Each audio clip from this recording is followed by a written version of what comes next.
Kuwait হলো বিশ্বের একমাত্র দেশ যেখানে খাবার পানির প্রাকৃতিক কোনো উৎস নেই। এমন প্রতিবন্ধকতা থাকা সত্ত্বেও তারা বিশ্বের পঞ্চম ধনী রাষ্ট্র, যার পেছনে সবচেয়ে বড় কারণ ভূগর্ভস্থ তেল। দেশটিতে বিশ্বের ষষ্ঠ সর্বোচ্চ পরিমাণ তেল মজুদ রয়েছে।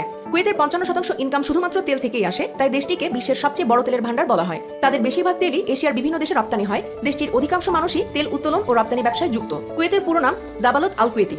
1961 সালে ব্রিটিশ শাসন থেকে স্বাধীনতা লাভ করে দেশটি। কুয়েতের আয়তন মাত্র 17,820 কিলোমিটার আর জনসংখ্যা 43 লাখের কাছাকাছি। তবে অবাক করার বিষয়, দেশটিতে প্রবাসীরাই সংখ্যাগুরু, অর্থাৎ নিজ দেশে কুয়েতিরাই সংখ্যালঘু। এত ক্ষুদ্র আয়তন আর অল্প জনসংখ্যা নিয়েও দেশটির অর্থনীতি খুবই শক্তিশালী। কুয়েতের জাতীয় মুদ্রা কুয়েতি দিনার, বিশ্বের সবচেয়ে দামি মুদ্রা। এক কুয়েতি দিনার বাংলাদেশি মুদ্রায় 200 টাকার সমান।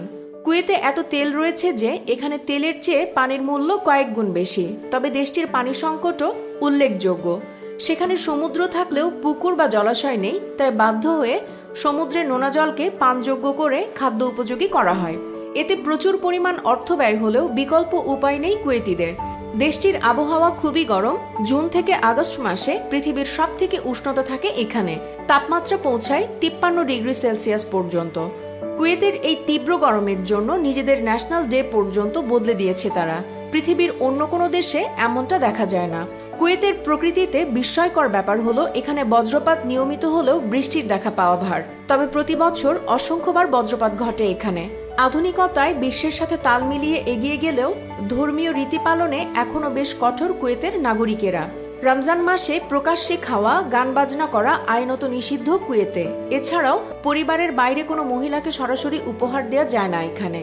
সেক্ষেত্রে আপনাকে নিজের পরিবারের কোনো মহিলা, যেমন মা, বোন বা স্ত্রীর মাধ্যমে সে উপহার পৌঁছাতে হবে। তবে ধর্ম পালনে কঠোর হলেও নারী স্বাধীনতায় কোনো ব্যাঘাত ঘটে না কুয়েতে। নারীদের ভোট দেয়া এবং নির্বাচনে প্রার্থী হওয়ার পূর্ণ সুযোগ রয়েছে কুয়েতে। কুয়েতি প্রথম আরবীয় দেশ যেখানে সংসদীয় পদ্ধতিতে সরকার গঠিত হয়।